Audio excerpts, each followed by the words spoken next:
Glória a Deus. Meus irmãos, abram a Bíblia, por gentileza, em dois textos. Vou pedir para você deixar a sua Bíblia aberta em dois textos. O primeiro texto é Êxodo 17, e o segundo texto é João 7. Tá bom? Você que está no chat também aqui, vem com a gente, vai comentando, não tem problema. Está aqui, ó, Vanusa Glória está no chat, Maria Gomes, Ana Iris, Binho Guimarães, Nira Duarte, Sandra Mara, Janaína Cordeiro, Luana Vieira. Janaína, inclusive, está como intercessora aqui no chat. Você que tem um pedido de oração, está online, pode colocar no chat. Almeida Cruz, está aqui, Paulo Moura, Manu, Iáscara, Diana, Graça, Maiara. Glória a Deus. Êxodo 17 e João capítulo 7. Eu estou com a Bíblia aqui, olha que Bíblia linda, gente. A foto de um leão, um desenho de um leão na frente. Desenhar um leão assim, só Eli baterista, viu? Desenhista de primeira. E essa Bíblia e outros modelos, não só de Bíblia e de livros, você pode encontrar na nossa secretaria. Tem uma estante com diversos livros. E quando você chega na frente da estante, no balcão que está na sua frente, assim, você olhar para baixo, tem a lista com todos os livros, todos os preços e o QR Code. É só pegar e fazer o QR Code. Fica tranquilo, irmão. Eu falei com uma pessoa isso, falei, não, é só pegar e passa o QR Code lá. A pessoa falou, é só isso mesmo? Eu não tenho que assinar em lugar nenhum, não? Não precisa assinar, não. Rapaz, coisa de primeiro mundo. Eu falei, aqui todo mundo é crente, você pode, inclusive, mas se você quiser, inclusive, dividir até 10 vezes sem juros no cartão. Não, você não está entendendo. 10 vezes sem juros no cartão. Tem lá o número do WhatsApp, você pode mandar, você pode falar com o WhatsApp. Fala, irmão Tiago, manda o link de pagamento aí, quero comprar 30 livros em 10 vezes sem juros. E aí a gente parcela sem problema. Amém? Êxodo 17 e João 7. Vamos primeiro ler Êxodo 17. Essa é uma palavra que veio ao meu coração nesses últimos dias. E eu tenho algumas anotações aqui sobre ela, mas eu quero, de fato, ter uma pregação tipo esboçada, ter os tópicos já prontos.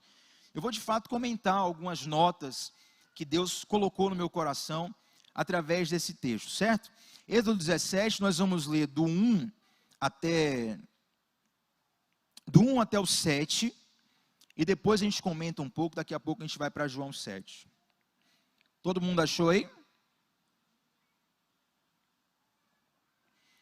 Eu sei que o pessoal da transmissão sempre vai colocar aqui os textos, mas é importante que você marque na sua Bíblia, que você abra, leia. Muitas vezes acontece, deixa eu te dar até uma direção da parte de Deus. Muitas vezes acontece de Deus ministrar na sua vida, quando você vai revisitar o texto, algo que nem um pregador falou. Isso acontece muito, muito, muito.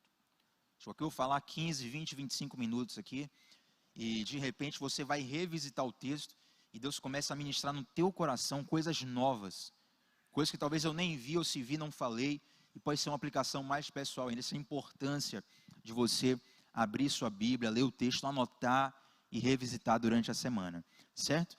Só uma pequena observação, não quero ser chato não, eu não sei nem se pode isso, se não puder não fica impressionado não, mas se puder ligar essa luz daqui de trás, que também que um breu aqui, até eu estou achando estranho, né? Se puder bem, se não puder, fica aí mesmo, eu fico barrado aqui, com cara de tacho. Viu?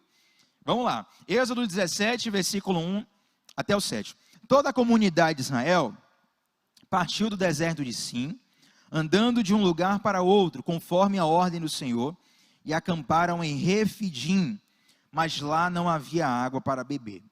E por essa razão, queixaram-se a Moisés e exigiram, dizendo, dê-nos água para beber. E Moisés respondeu, por que se queixam a mim? Por que põem o Senhor à prova? Mas o povo estava sedento e reclamou a Moisés, por que você nos tirou do Egito? Foi para nos matar de sede a nós, aos nossos filhos, aos nossos rebanhos? E então Moisés clamou ao Senhor, dizendo, que farei com esse povo? Eles estão a ponto de apedrejar-me. E respondeu-lhe o Senhor, dizendo, passe à frente do povo, leve com você algumas das autoridades de Israel, tendo na mão a vara com a qual você feriu o Nilo, e vá adiante. E eu estarei à sua espera no alto da rocha do Monte Horebe. Bata na rocha, e dela sairá água para o povo beber. E assim fez Moisés à vista das autoridades de Israel, e chamou aquele lugar Massá e Meribá, porque ali os israelitas reclamaram e puseram o Senhor à prova, dizendo: o Senhor está entre nós ou não? Feche os seus olhos mais uma vez. Pai de amor, nós colocamos nesse momento os nossos ouvidos e o nosso coração completamente abertos e disponíveis para Ti. Repreendemos toda distração ou qualquer coisa que ouse roubar o plantio dessa semente. Nós te pedimos, Pai, fala o que Tu queres e faz a Tua obra em nossas vidas. Em nome de Jesus. Amém. Meus irmãos, esse é um texto muito simples e, na verdade, esse é um dos milagres mais conhecidos, o milagre onde o povo estava no deserto e, de repente, eles sentem sede e precisam de água. Esse também é um milagre muito factível, porque todos nós sentimos sede todos os dias. E provavelmente você, pelo menos uma vez na vida, já esteve numa situação em que teve muita sede. Por alguma situação, alguma circunstância, você teve que ficar muito tempo sem beber água. Eu lembro agora de uma situação onde eu fiz uma prova para a guarda municipal. Inclusive eu passei, mas não fui chamado. Olha que viagem. Passei em primeiro lugar lá no interior, nunca foi chamado, irmão.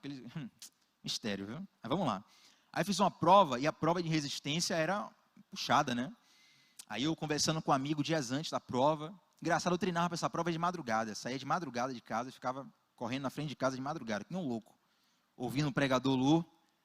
Hein, Rodolfo? A cada metro que eu subo, enxergo um pouco mais. A cada vez. Aí o hip hop lá pesado e tal. Meu irmão, até o bandido se assustava quando me via correndo de madrugada com um fonezão hip hop na veia. E aquela coisa preparado. E um amigo meu falou assim: olha, quando você ficar cansado, não importa o que aconteça, não mude a sua postura corporal. E ele foi explicar, ele era atleta, ele foi explicar que a postura corporal influencia na psicologia e não sei o quê, e no misteriando e súbrias. Um monte de coisa lá, irmão. Eu sei que eu só obedeci a ele. E aí eu cheguei na hora da prova física, era, se não me engano, olha, eu acho que eu vou errar aqui agora, eu acho 2 quilômetros em 12 minutos, ou é 2.500 metros em 12 minutos, sei lá, um negócio desse. Eu sei que deu 1 minuto e já estava morto de cansado. Eu lá, né? Eu na postura e tal, e chegou uma hora que a minha garganta fervia, queimava. Tamanha dificuldade, eu acredito que o psicológico deve ter influenciado nisso. Eu estava a ponto de desistir e de largar todo o processo apenas para poder tomar um copo d'água. Eu não pensava mais em nada, eu não pensava mais no cargo, na aprovação, no tempo que eu passei treinando, eu só queria um copo d'água. Então todo mundo já passou por esse momento de sede. Mas nós estamos vivendo aqui na Bíblia uma situação muito específica, porque Moisés é levantado por Deus para libertar o povo da nação do Egito, o povo de Israel da nação do Egito, com a promessa de habitar uma terra prometida. Já deve ter ouvido a expressão leite e mel. Quem já ouviu a expressão leite e mel? Leite e mel tem 2 aplicações. A primeira aplicação é o nome da cantina da Lírio, cantina leite e mel, onde você vai comer um lanche lá no final. Mas leite e mel também é uma expressão bíblica para falar de abundância, sabe? De uma terra que é muito fértil, tem muita coisa boa, tem muita prosperidade. Então eles tinham essa esperança de habitar uma terra que manava leite e mel. Então eles saem do Egito, vivem milagres poderosos, as pragas do Egito já são ações sobrenaturais poderosas de Deus. Eles passam pelo Mar Vermelho a pés enxutos, mas de repente eles ficam no deserto por mais tempo do que eles esperavam. O povo de Deus ficou 40 anos no deserto. E de todas as pessoas que saíram do Egito, apenas 2 pessoas entraram na terra prometida: Josué e Caleb. Todos os outros morreram. Isso é uma história longa, tem muitas outras coisas aqui. Mas o que eu quero te dizer é que muita gente achou que seria uma travessia curta. E demorou até mais do que eles esperavam, inclusive muitos morreram aí no deserto. E volta e meia sempre acontecia alguma coisa, que o povo se queixava de Moisés, e ao mesmo tempo se queixava de Deus. Essa é uma das histórias, onde falta água, eles estão numa situação, numa região no deserto, onde eles não têm água para beber, e eles vão se queixar a Moisés por 2 motivos. Primeiro, Moisés era como se fosse um representante de Deus para eles. Moisés falava com Deus, Moisés tinha a visão de Deus. Moisés tirou eles do Egito, e Deus tirou o povo de Israel através das mãos de Moisés. Mas não se esqueçam que Moisés também foi um homem que viveu 40 anos no deserto, antes de libertar o povo do Egito. Deixa eu fazer uma cronometragem aqui da vida de Moisés. Moisés nasce no Egito, filho de Hebreia, mas é criado como filho da filha de Faraó. Ele passa 40 anos tendo a melhor educação, a melhor roupa, os melhores acessos, filho de um dos maiores imperadores do mundo daquela época, como se fosse um filho dos maiores imperadores. Depois ele passa 40 anos no deserto. E é interessante que isso aconteceu porque ele matou um egípcio, então ele teve que fugir para o deserto. Eu acho interessante, eu não quero dizer que foi só por causa disso, que eu vou explicar agora, mas é interessante um dos motivos de Deus ter tirado um cara que passou 40 anos no Egito, para passar 40 anos no deserto, antes de voltar para libertar o povo do Egito. Porque pense comigo, ele mata um egípcio, que já é um instinto dele de libertar o povo de Israel. Ele vê o egípcio batendo no hebreu, e ele vai lá e mata o egípcio. O instinto de libertador já estava nele. Então ele foge, e Deus poderia pegar ele, tipo na semana que vem, 15 dias depois, falar: Moisés, você matou, fugiu, agora você vai voltar lá, eu vou com você, os anjos vão lá, vai ter 10 pragas, e nós vamos acabar com tudo. Mas Moisés passa 40 anos no deserto do Sinai. E olha que observação importante que eu quero dividir com vocês. Naquela época, onde o Gênesis foi escrito, e Moisés é o autor do Gênesis, haviam basicamente dois tipos de linguagens muito famosas que dominavam o mundo daquela região. Aquela escrita egípcia, hieroglífica, que é aquela escrita de desenho, sabe, da parede das múmias, pirâmides e tal, aquela escrita hieroglífica. E existia também a escrita cuneiforme, que era uma escrita de uma outra região. Essas duas dominavam. A escrita alfabética, como nós conhecemos hoje, que tem aí o português, o inglês, o espanhol e todas as línguas que nós conhecemos no Ocidente, essa escrita ainda não existia. Na verdade, a origem dessa escrita, ela começa no deserto do Sinai, para onde Moisés fugiu. Sabia disso? No deserto do Sinai, habitavam nômades que precisavam de uma linguagem que não fosse tão culta quanto a corte do Egito. Então eles pegaram a escrita do Egito, simplificaram e criaram algo que mais tarde ficou conhecida como a linguagem alfabética. Agora preste atenção comigo. Imagina que Deus te desse a revelação do Gênesis. Deus te dá uma escrita do Gênesis e fala assim: essa escrita aqui é como o mundo foi criado. E você está escrevendo ali para todo o seu povo, e é uma escrita que vai ficar para todas as gerações. O que é que você vai fazer? Você vai escrever na linguagem que está bombando na época, ou na linguagem que está lá no meio do deserto? Está bombando, né? Se Deus me dá uma palavra hoje, fala assim: Tiago, essa palavra é para o mundo inteiro. Grave um vídeo para o mundo inteiro. Eu posso até gravar em português, mas certamente vou botar uma legenda em inglês, uma legenda em espanhol, uma legenda em mandarim, porque são idiomas que alcançam mais pessoas. Quem está comigo aqui? Quem está entendendo aqui? Mas Deus permite ele passar 40 anos no deserto do Sinai, aprendendo uma língua que naquela época só os nômades utilizavam. Então ele vai, depois liberta o povo do Egito com 80 anos, vai para o deserto, e dos 80 aos 120 anos, não sei quando, ele escreve o Gênesis, na linguagem do deserto do Sinai. Uma linguagem que depois foi da origem escrita alfabética, e por isso nós temos acesso a esse livro aqui que nós estamos lendo agora. Perceba que a linguagem egípcia, hieroglífica, a escrita cuneiforme, elas sumiram do mapa. Para decifrar essas linguagens, você tem que ser um especialista, irmão, doutorado, pós-doutorado e um monte de coisa, para você passar a vida inteira tentando decifrar um desenhozinho pequeno. Porque essas linguagens se perderam. O que eu quero te dizer é que muitas vezes um lugar onde Deus nos coloca, que a gente acha que está perdendo, que a gente acha que está ficando para trás, você não está entendendo, mas Deus sabe o lugar exato onde Ele te coloca. Deus sabe o lugar exato onde Ele te coloca. O povo não tinha esse entendimento. Então, quando falta água, ele vai murmurar para Moisés, porque Moisés era o líder, mas porque Moisés também tinha conhecimento do terreno. Moisés passou 40 anos ali, ele conhecia o deserto. O povo havia todo mundo crescido no Egito. É basicamente você pegar o irmão Tiago e levar para os Estados Unidos com um brasileiro que mora lá. Eu não conheço lá, eu nunca fui nos Estados Unidos. Eu vou ficar à mercê do brasileiro. Pô, como é que você vai para uma rua que é perigosa? Como é que você vai para tal lugar? Coloca a responsabilidade nele. Então o povo vai reclamar para Moisés, dizendo: Moisés, você nos trouxe para um lugar que faltou água. A princípio, isso parece dar razão ao povo. Mas note que existem aqui duas questões bem específicas. De um lado existe o povo murmurando, do outro lado existe Moisés orando. De um lado existe o povo murmurando, do outro lado existe Moisés orando. O povo vai para Moisés, Moisés vai para Deus. Moisés era especialista naquela região ali, quem está entendendo? Mas naquele momento, mesmo sendo especialista naquela região, ele não conseguia, na sabedoria humana, discernir onde havia água. Eu quero te dizer, meu irmão, minha irmã, que mesmo que a sabedoria humana seja muito útil, uma hora ela não vai ser suficiente para te sustentar.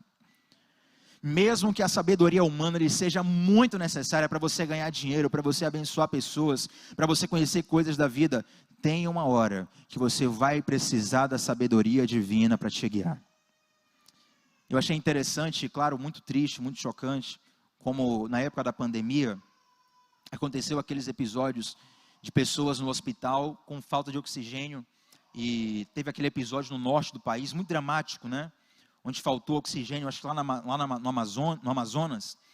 E interessante um relato que eu vi naquela época de um cara que era muito rico. O cara foi para o hospital, pegou Covid, ficou no estado de quase morte, precisando de tubos de oxigênio. E ele tinha muito dinheiro, a ponto dele querer comprar oxigênio para o hospital inteiro, só para o dele vir junto. Só que o dinheiro dele não adiantou, porque não tinha oxigênio para comprar. Olha que coisa terrível, meus irmãos. O cara tinha todo o dinheiro do mundo. O cara conhecia muitas pessoas de grande importância. Políticos de alto gabarito. Só que não tinha oxigênio para comprar a tempo. Chega uma hora que é necessário que nós nos apoiemos na sabedoria de Deus. Meus irmãos, pode ter certeza que nem todo o dinheiro do mundo vai poder trazer todas as respostas da sua vida. Nem toda a inteligência que você tem, nem todo o diploma que você tem vai lhe ser suficiente. Chega uma hora que não adianta, fica latente aos teus olhos que você precisa de Deus. Eu acho interessante que, eu não estou pregando tragédia aqui, pelo amor de Deus, mas deixa eu te contar uma outra história, de uma pessoa que falou algo interessante para mim. Foi algo hipotético, embora eu acredito que isso aconteça com algumas pessoas. A pessoa falou: Tiago, imagina, que você se cuide perfeitamente, você faça assim uma dieta perfeita, dieta igual o pastor Saulo ali, ó, malhadão, saradão, pastor fitness. Vai para academia, faz a dieta, ficar bombado, né? O pastor Saulo está bombado agora. Você vai lá, come o melhor alimento, melhor treinamento. Eli Batéria e Alana. Eli agora está fortinho, o negócio está melhor agora, né? É uma bênção, né? Aleluia. E aí você se cuida e tal, aí você pega o seu carro, você segue direitinho a lei de trânsito. Você para no sinal, você anda na velocidade correta, você respeita a faixa de pedestre, está fazendo tudo, você ama seus pais, ama sua mãe, seus filhos, sua esposa, você é fiel, aí você para na sinaleira e do outro lado vem um maluco, cheio de álcool no juízo, com um acidente, atravessa o carro, bum, bateu no seu carro, morreu, acabou. E aí? Essas coisas acontecem. Chega uma hora, irmãos, que as nossas respostas, elas não são suficientes para nos sustentar. Chega uma hora que nós precisamos de Jesus. Na verdade, o tempo todo a gente precisa de Jesus. Só que muitas vezes, Jesus, ele está no final da nossa fila. Aí a gente vai, ó, opção A, opção B, opção C, D, E. Aí vai o alfabeto inteiro. Quando acaba o alfabeto inteiro, aí a gente lembra que nós somos crentes. Que nós temos Jesus. Mas tem uma canção da banda 4x1 muito linda, que no refrão diz assim: mas eu sou teu Deus e eu estava lá, no meio do teu vale eu estava lá, colhendo tuas lágrimas estava lá, em noites escuras eu estava lá, já senti a dor do que é perder um filho, já senti a dor do que é ser traído, fiz tudo por você, faria de novo por você. Mesmo que você não perceba, Deus sempre esteve lá. Eu quero contar um testemunho para vocês. Eu lembro que na época do auge da pandemia, um pouco antes da pandemia, eu fui morar sozinho. E pela primeira vez na vida eu fui morar sozinho e tive um desafio muito grande, assim, porque era muita coisa nova. E eu fui, na verdade, sem garantia financeira nenhuma, né? Eu fui pela fé, né? Eu vou tentar aqui, velho. Se der errado, mas vai dar certo. E fui antes da pandemia. Aí assim que eu fui, um mês depois, estourou a pandemia, fechou o país, perdi o emprego, perdi um monte de serviço. E fiquei só com perdi quase tudo que eu tinha, assim. Fiquei só com um cliente na mão. E aí esse cliente, na verdade, tinha um trabalho muito, muito importante, uma questão muito importante do serviço dele, prestando serviço. Uma coisa que me tomava todo o tempo. E aí chegou na hora do pagamento, rapaz, passei o mês inteiro trabalhando para esse cara. Aí chegou na hora do pagamento, cara, Thiago, é o seguinte, velho. Tá ruim para todo mundo, a pandemia, o Brasil inteiro fechou. E eu tô sem dinheiro aqui, cara. E não é dinheiro para te pagar, não. Eu tô com um filho pequeno em casa e não tenho dinheiro nem para meu filho pequeno. E ao mesmo tempo que eu fiquei compadecido dele, porque eu conheço ele, sei que ele não fez isso por mau caratismo, eu fiquei também chateado, né? Porque, poxa, amanhã miojo vai acabar aqui em casa, viu, irmão? Ele tem que me pagar, tem que fazer alguma coisa aí. E o cara falou, Thiago, não tem como te pagar. E para ser sincero, no momento me veio assim uma indignação, uma insatisfação, que deu vontade de jogar tudo para cima. E o serviço que eu prestava para ele, se eu jogasse para cima, dava ruim para ele também. Estava tudo na minha mão, irmãos. Aí deu aquele ímpeto, né? Joga tudo para cima também, se vinga dele. Faz ele sentir a dor que você sentiu. E nesse momento eu fui orar ao Senhor. Fui orar a Deus. E orando a Deus, meio indignado, meio chateado, dizendo, Senhor, teu servo. Crente na prova, irmão, começa logo a orar a palavra de Deus. Tua palavra diz que nunca havia um justo desamparado, nem sua descendência mendigar o pão. Nem minha gata tem ração aqui para comer, Senhor. Olha, os animais, cadê? O Senhor falou que sustenta aí as aves do campo, os gatos da minha casa. E a gente começa a orar, eu meio indignado, e meio desesperado, e meio chateado. E de repente eu senti uma resposta de Deus. E deixa eu te falar, você precisa orar. Tiago, o quanto que eu tenho que orar? Daria uma pregação isso aqui, mas deixa eu abrir um parêntese. Você tem que orar ou até sentir uma resposta de Deus, ou você tem que orar como se fosse a meia vida de um remédio, sabe? Tem remédio que você toma de 24 em 24 horas, quem está entendendo? Tem remédio que você toma de 8 em 8, amém? Tem situações da sua vida que você vai lá, ora uma vez no dia e está tranquilo. Tem situação, meu irmão, que você ora, dá aquela calma, aquela paz, mas você vai vivendo, 3 horas depois já está aflito de novo. É a meia vida da oração. Quem está entendendo aqui? Você tem que ter esse discernimento na sua vida de oração. Então eu fui lá orando, até que Deus me deu uma resposta. Deus me falou uma frase, falou assim, ó, trabalhe que eu vou te pagar. Que coisa louca, irmãos. Na minha mente, inicialmente, parecia como se fosse, bom, deve ser alguma mensagem de autoajuda que eu ouvi, isso brotou do inconsciente. Ou então, sabe aquelas mensagens que a nossa própria mente constrói para a gente não desistir? Né? Sempre uma luz no fim do túnel. Aí ele falou, esse trabalho que eu vou te pagar. Só que essa palavra, ela veio no meu coração, ao mesmo passo que me assustou, depois ela me trouxe paz. O que Deus estava fazendo é o seguinte, se você jogar tudo para cima, além de você não receber, que você já não vai receber mesmo, você ainda vai dar mau testemunho. Isso ficou no meu coração. Você vai dar um péssimo testemunho. Trabalhe que eu vou te pagar. Rapaz, meio da pandemia, mundo fechado, cara. Tinha tomado esse baque aí. Trabalhe que eu vou te pagar. Fui lá, trabalhei, passei a noite inteira fazendo o que tinha que fazer. Aí entreguei o serviço para o rapaz, deu tudo certo. Tudo certo, ele não me pagou, deu tudo certo. Não me pagou. Vai me pagar bem depois. Não me pagou, ele já tinha falado, eu falei, não, mas mesmo assim eu vou fazer o meu trabalho. Eu fiz o trabalho, entreguei para ele e fiquei com aquela cara de tacho em casa. Parado, eu e a minha gata lá, irmãos, que era filhote ainda na pandemia. Eu sem comida e ela sem ração. Na verdade, eu tinha R$3. Eu peguei os R$3 e falei, comprei 3 pacotes de miojo, sério mesmo. Se minha mãe estiver vendo aí, acho que é a primeira vez que ela está sabendo disso. Tinha R$3, comprei 3 pacotes de miojo, falei, não, Deus tem 3 dias para fazer um milagre. Deu uma contagem regressiva para Deus, né? Eu tenho 3 miojos, como um miojo cada dia, bebo água, tem 3 dias. Depois de 3 dias, eu vou morrer e ressuscitar, que nem Jesus. E aí, irmãos, 3 pacotes de miojo em casa, sem dinheiro, só água. A gata tinha um restinho de ração. E aí, no meio desses 3 dias, queridos, do nada, não me pergunte como foi, que eu nem sei como foi. Uma pessoa que eu não tinha contato há muito tempo, pessoa distante, geograficamente e distante no sentido de relacionamento, né? A pessoa não tinha contato mais com a pessoa. Só do nada, chegou a mensagem no WhatsApp. Estou fazendo sinal assim, mas é mensagem no WhatsApp. Irmão Tiago, paz e graça. Ô querido, paz e graça, tudo bem? Faz o seguinte, irmão Tiago, me manda teus dados bancários aí e nem pergunta o motivo, porque foi Deus que mandou fazer, só obedeça. Rapaz. Aí eu na hora, né? Tiago Batista, Banco do Brasil, conta tal, agência tal, não sei o quê. Falando, Deus te use, querido. A pessoa mandou um valor.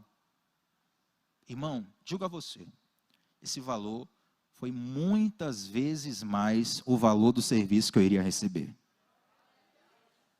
Porque Deus sempre esteve lá. Aí quando a pessoa mandou, é o que eu lembrei da mensagem, da palavra que Deus colocou no meu coração. Trabalhe que eu vou te pagar. Eu quero te dizer uma coisa, os homens podem falhar com você, mas o nosso Deus nunca falha. O povo de Israel estava ali no deserto, faltou água, eles vão para Moisés, figura A, o povo de Israel murmurando, figura B, Moisés orando. Para quem que Deus respondeu? Hã? Fala alto aí, crente. Porque Deus não responde a quem murmura, Deus responde a quem ora. Quem recebe a palavra de revelação não é quem murmura, é quem ora. Todas as vezes que você estiver diante de um desafio, você estará diante dessas duas opções, ou murmurar ou orar. Posso te garantir que murmurar primeiro é perda de tempo, perda de energia e ainda vai gerar algo ruim no teu coração. Mas orar é colocar a realidade nas mãos do Deus que cria a realidade.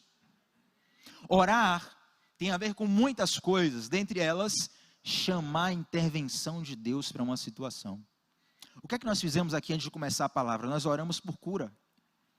Talvez você tenha orado por alguém que eu não conheço, mas nós estamos orando juntos aqui, e quando nós oramos, nós estamos clamando pela intervenção de Deus naquela causa. E pode ter certeza, queridos, onde há um homem para orar, há um Deus que está no céu para ouvir.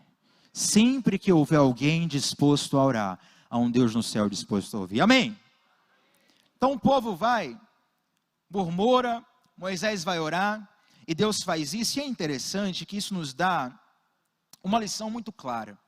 Muitas vezes, eu não sei por que motivo, tem vários motivos, não cabe a gente aprofundar aqui, mas muitas vezes nós temos os sofrimentos e as situações difíceis como coisas que nós precisamos evitar de todo jeito.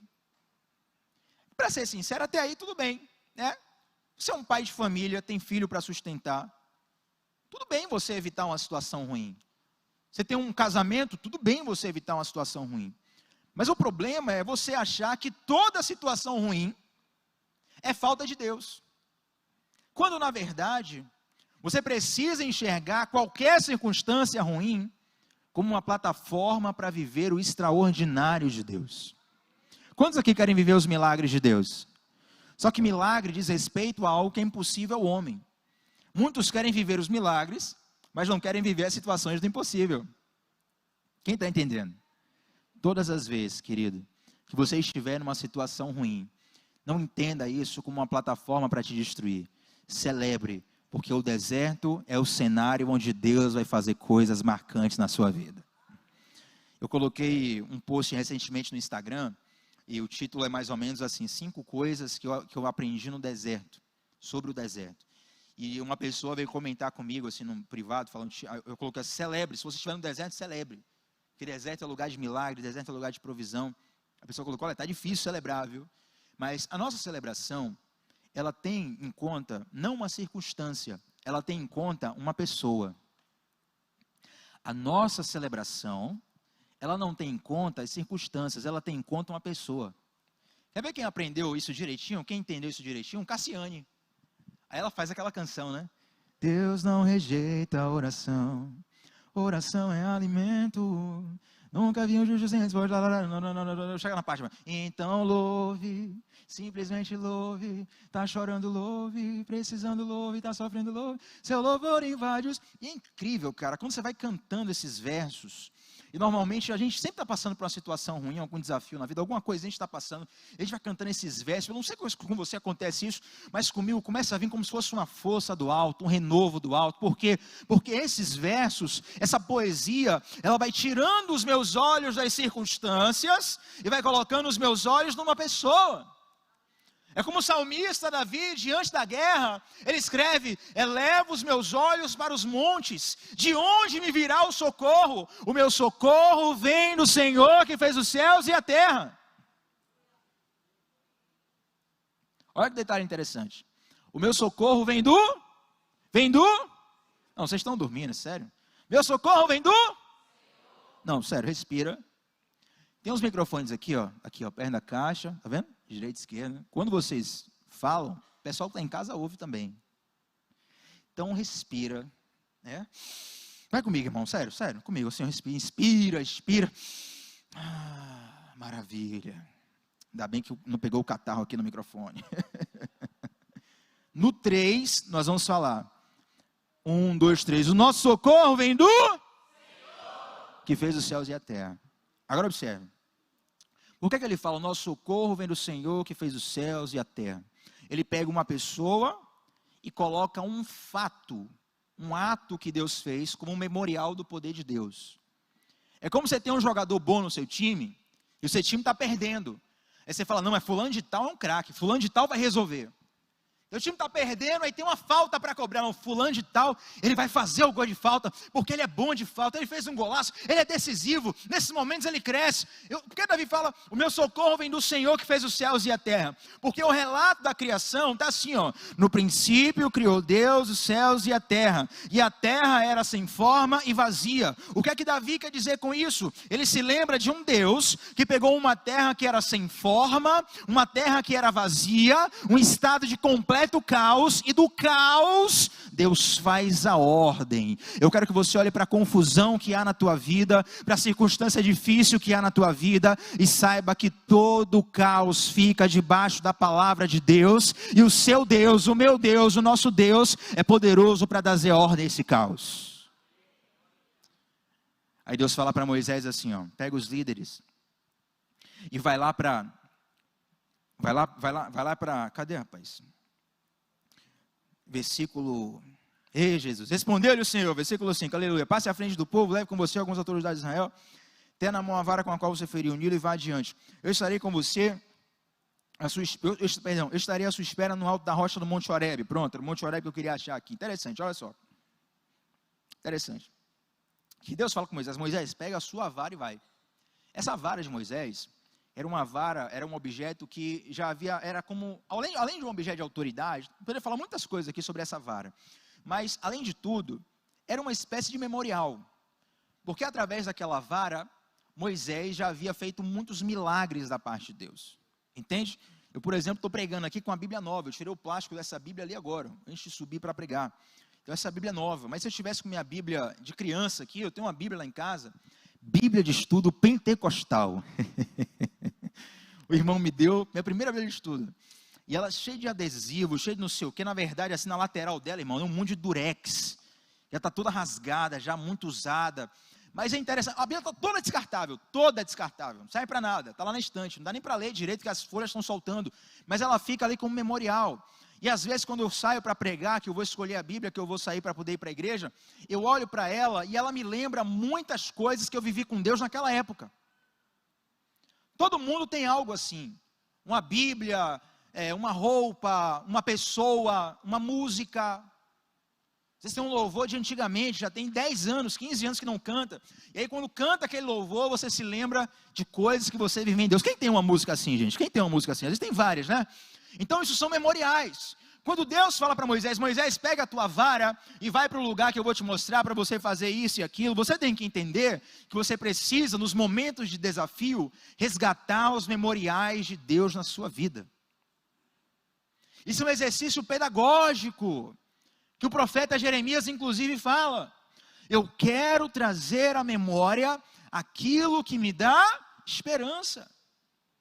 Você precisa exercitar isso. Mas Tiago, isso é o quê? Exercício de coach, de automotivação? Meu irmão, não sei. Eu sei que está na palavra, eu sei que funciona. Todas as vezes que você estiver diante de um desafio para o qual você não tem respostas, você tem um Deus que tem respostas. E todo mundo pode olhar para a sua história e saber que em algum momento a mão de Deus esteve lá. Tem uma canção do Sérgio Lopes, chamada Tente Lembrar. não lembro agora o início, acho que quando a gente não esquece o que passou, não guarda o coração. Aí vem assim, ó, bate um desespero com a agonia. Bora pro refrão, né? Vamos ajudar, né? Aí eu sei que no refrão, ele vai falando de um monte de coisa ruim e tal. Ele chega no refrão e vai assim, ó, tente lembrar, se alguma vez Jesus te abandonou, tente lembrar, quantas vezes ele já te levantou. Conhece essa, Saulo? Conhece essa música? Cara, olha, essa música, eu não botei no louvor ainda, se eu botar eu vou chorar. Aí eu botar música nova, entre aspas, né? Eu vou chorar, a igreja não vai saber levar, então vai ficar um negócio estranho, né? Deixa eu lembrar, porque eu vou começar a lembrar de várias coisas. Essa é uma das músicas. Tente lembrar na sua história, se alguma vez Jesus te abandonou. Tente lembrar na sua história, quantas vezes Ele já te levantou. Uma outra coisa, é que o milagre, ele vem depois de um passo de fé. Observe, o povo está com sede. De repente Moisés vai orar. Aí Deus manda Moisés ir para um lugar tal. Pega a tua vara e vai lá para o Monte Horebe. Lá eu vou falar com você. Que interessante isso, né? Porque muitas vezes, o que nos separa do milagre, irmão, entenda isso em nome de Jesus. Não é uma fala bonita, não é uma colocação vocal para ficar marcado, para você dar um glória. Não é isso. Eu quero... Guarde no seu coração isso aqui, em nome de Jesus. Muitas vezes, o que te separa de viver o extraordinário de Deus, o milagre que Deus tem na sua vida, não é Satanás, não é o inferno, não são, sabe? É a tua falta de obediência. Moisés vai orar, Senhor, faltou água, o povo está aqui dizendo que vai me matar. Aí Deus fala, pega a tua vara e vai para o lugar tal, e lá eu vou te falar o que é que você tem que fazer. Entendeu o passo de fé? Se fosse eu, não sei você pode ser mais crente do que eu, mas se fosse eu ia falar, Senhor, porque você não entendeu direito, tipo, eu posso ir lá depois, mas tipo, se eu for lá, arriscado o povo até me matar no meio do caminho. Você pode pelo menos fazer uma chuva, depois que chover eu vou lá, eu fico lá, eu monto uma casa lá, Senhor, mas uma chuva urgente, calma. Muitas vezes o que nos separa dos milagres não é Satanás, não é o inferno, mas é a nossa falta de obediência. Às vezes a gente chega diante de Deus já nas últimas. E aí Deus pede mais uma coisa para a gente. Aí você fala, Deus, eu não tenho mais forças. Eu estou morrendo de sede. O povo está para me matar, pressão total, loucura, caos, terror, pânico. E Deus fala, pega a tua vara, vai para o Monte Horebe. Lá eu vou falar. Eu não sei qual é o Monte Horebe que você tem que ir, mas Deus está te pedindo um passo de fé nessa noite. Eu tenho certeza disso porque Deus não joga remédio fora, Deus não joga a palavra fora. Se você está aqui nessa noite, ou se você está em casa nos assistindo, não é em vão que você está ouvindo essa palavra. Deus está te pedindo um passo de fé.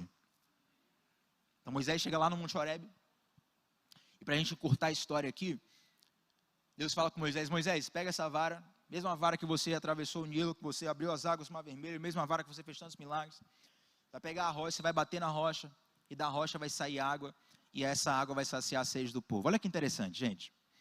O Antigo Testamento, o Primeiro Testamento, ele trabalha muito com símbolos, com tipologia. É como se Deus estivesse falando em forma de sombras. O livro de Hebreus, a carta aos Hebreus, fala muito isso. Antigamente Deus falava por meio dos profetas, mas hoje aprove ele falar através do Filho. Então muitos episódios do Antigo Testamento são símbolos de Cristo. São símbolos da obra de Deus no seu povo. Olha que figura interessante. O povo está no deserto, com sede, perto de morrer. Deus fala para Moisés ir lá, ferir a rocha, e a rocha ferida vai saciar a sede do povo. Quem foi a pedra fundamental que foi ferida para saciar a nossa sede? Você está entendendo?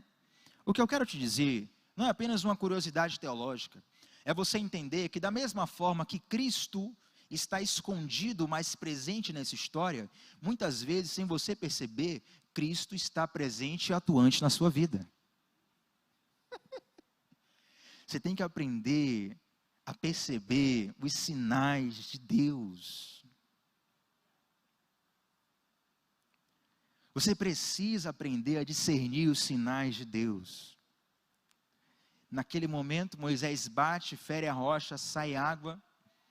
e todo o povo é saciado ali. Eu não sei se você já viu rocha, já viu água sair de rocha aí, gente? Alguém aí? Eu morei numa cidade chamada Conceição do Jacuípe. O nome já diz, Conceição, nascimento do rio Jacuípe. E tem um ponto turístico lá, né? Na verdade não é nem ponto turístico, vai ser um lugar meio estranho até. Mas tem a fonte lá. Ponto turístico de Berimbau. Quem é de Berimbau está no chat e está me ouvindo? Ponto turístico de Berimbau, a fonte do rio. Aí chega lá, tem uma pedra para guardar a fonte, ou seja, uma construção para guardar a fonte. E a água brota lá, eu não sei de onde a água brota, não sei de onde a água nasce. Mas eu nunca vi água sair de pedra. O que eu quero te dizer é que Deus pode trazer respostas de lugares que você nem imagina. Deus pode trazer respostas de um lugar que você nem imagina. Não subestime o seu Deus. Olha para a pessoa que está do seu lado, só para não dormir aí. Não subestime o seu Deus. Querido, eu quero te dizer uma coisa. Muitas vezes nós estamos como o povo de Deus no deserto, onde nós olhamos ao redor e parece que a resposta nem está próxima. E talvez a resposta nem esteja próxima, mas Deus está próximo e Deus tem resposta para tudo. Amém? Agora eu quero transicionar com você, lá para o texto que está em João capítulo 7. João 7, versículo 37. João 7, versículo 37. Abre comigo aí.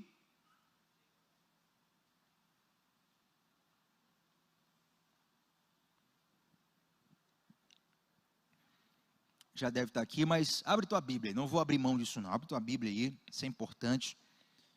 Marca. E olha só o que diz. Vamos do 37 até onde a gente for aqui. Mas já vamos terminar, já vamos encerrar daqui a pouco. Verso 37, vamos lá. No último e mais importante dia da festa, Jesus levantou e disse em alta voz: se alguém tem sede, venha a mim e beba. Quem crê em mim, como diz a Escritura, do seu interior fluirão rios de água viva.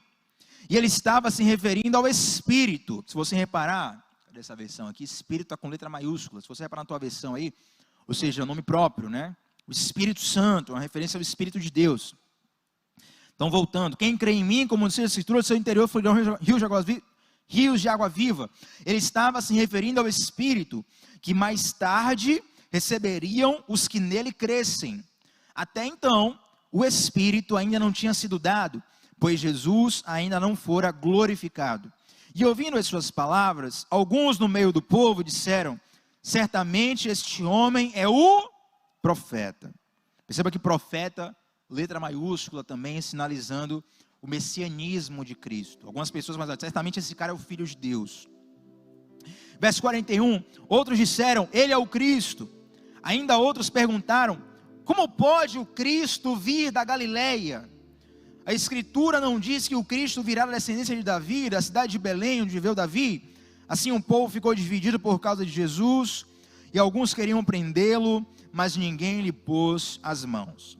Deixa eu explicar o contexto dessa festa aqui. Nós estamos numa festa, essa festa é chamada Festa das Cabanas. Tem vários nomes, né? Um dos nomes conhecidos é a Festa das Cabanas. Existiam basicamente 3 grandes festas em Israel. E nessa Festa das Cabanas, até hoje deve ser assim lá em Israel, as pessoas saíam durante 7 dias de suas casas e moravam, todo mundo, irmão, todo mundo morava em cabanas, no meio da rua. Imagina que bacana, né? Seria legal aqui no Brasil, né? Todo mundo sair de sua casa e acampar no meio da rua. 7 dias. Tiago, para que eles faziam isso? Para poder lembrar do que Deus havia feito ao povo lá no deserto. De como Deus sustentou o povo, mesmo quando o povo não tinha morada fixa. Quem está entendendo aqui? Mas existe um símbolo também futuro para essa festa. Não é só uma lembrança do passado, mas é uma esperança do futuro. Porque isso também representa um dia em que o Messias habitará plenamente no meio do seu povo. E dentre muitas coisas dessa festa, era uma festa muito forte, muitas músicas, muitas danças, muita celebração. E nos 6 primeiros dias da festa, o sacerdote pegava um vaso de ouro. Acompanha comigo aqui, você tem que entender essa história para entender a lição. O sacerdote pegava um vaso de ouro, ia até um tanque, enchia com a água do tanque e levava até o templo. E nessa procissão, o povo ia fazendo festa, né? É a música do... Deixa quieto, né? Cantar a música da torcida aqui, mas deixa quieto.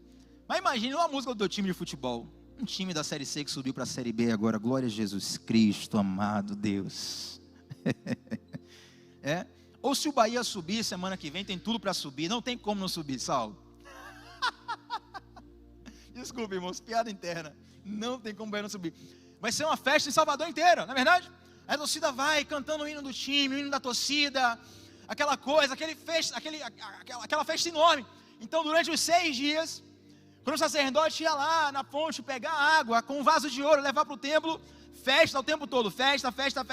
No 7º dia, o povo desarmava as cabanas, porque já iam voltar para casa. E no último dia, o sacerdote fazia esse trajeto 7 vezes. Então a festa era 7 vezes mais intensa, era 7 vezes mais forte, o povo estava em alta, a galera cantando, pulando, procissão, aquela coisa, não é aquela procissão morta, irmão, tipo carnaval de Salvador, pipoca, entendeu? Isso aí, nesse nível aí. E no meio disso tudo, Jesus está ali no meio, todo mundo ali já entendia o que eu estou explicando para você. Jesus se levanta, e a expressão do texto dá a entender que de fato Jesus levanta a sua voz e grita assim: quem tem sede, vem a mim e beba de graça da água da vida. No meio do ritual, Jesus traz vida ao que é ritualístico.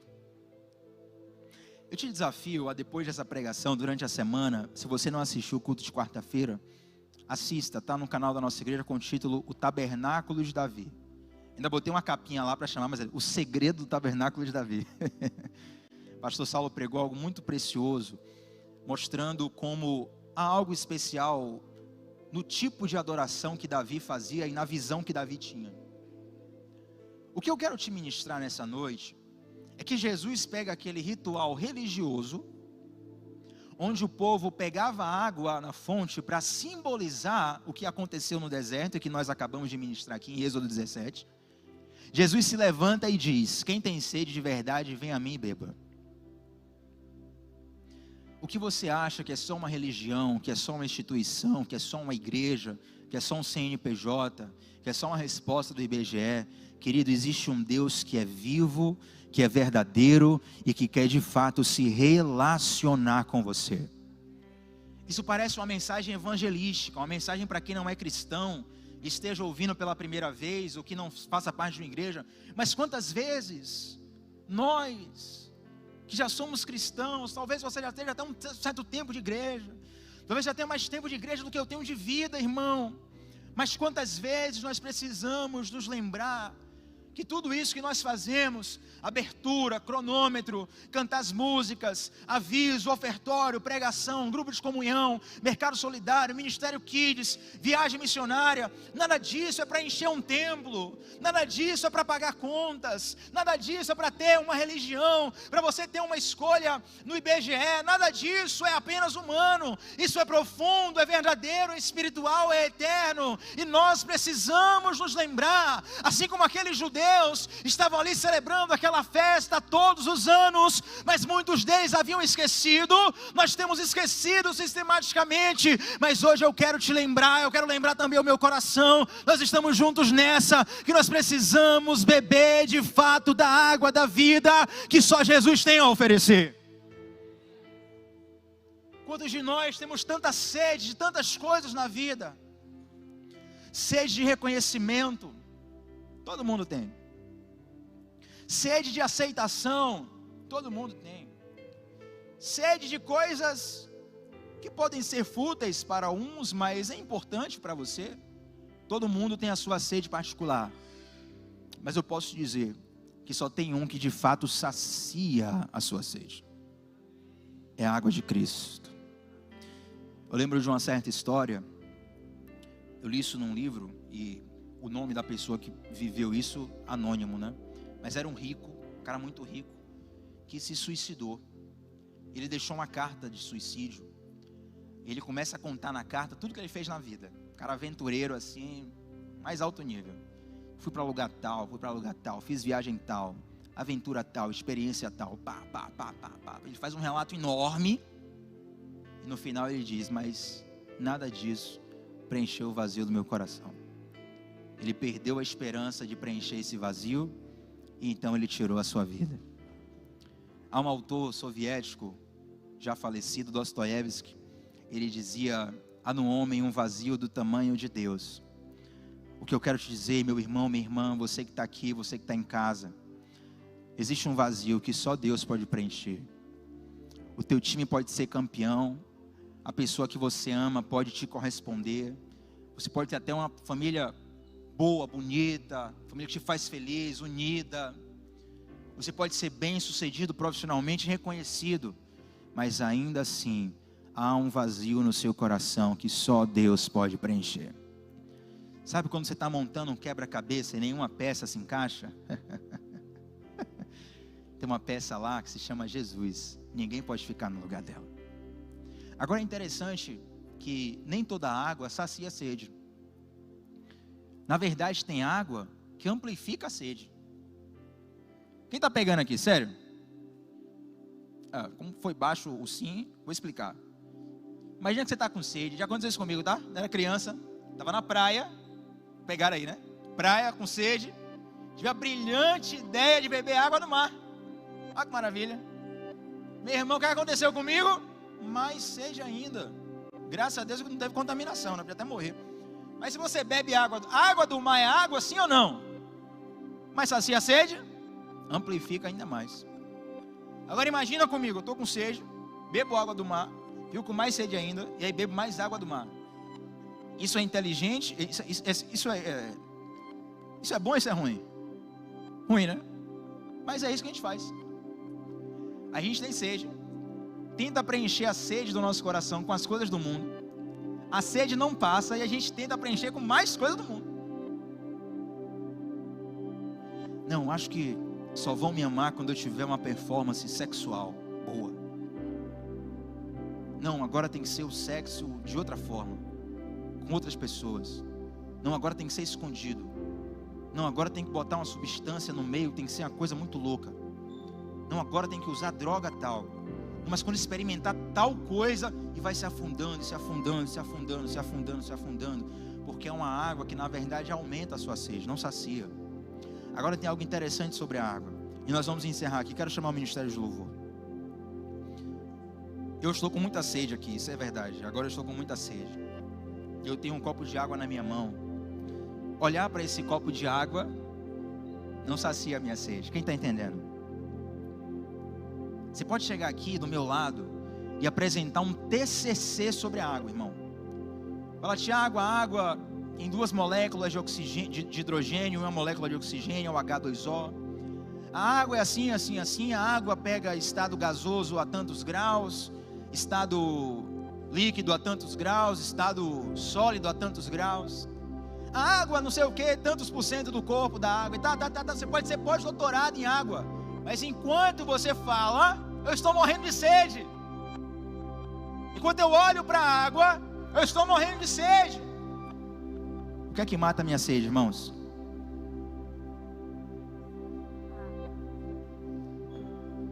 Você tem que ter uma experiência com Jesus. Você tem que ter uma experiência com Jesus. Se coloque de pé no seu lugar.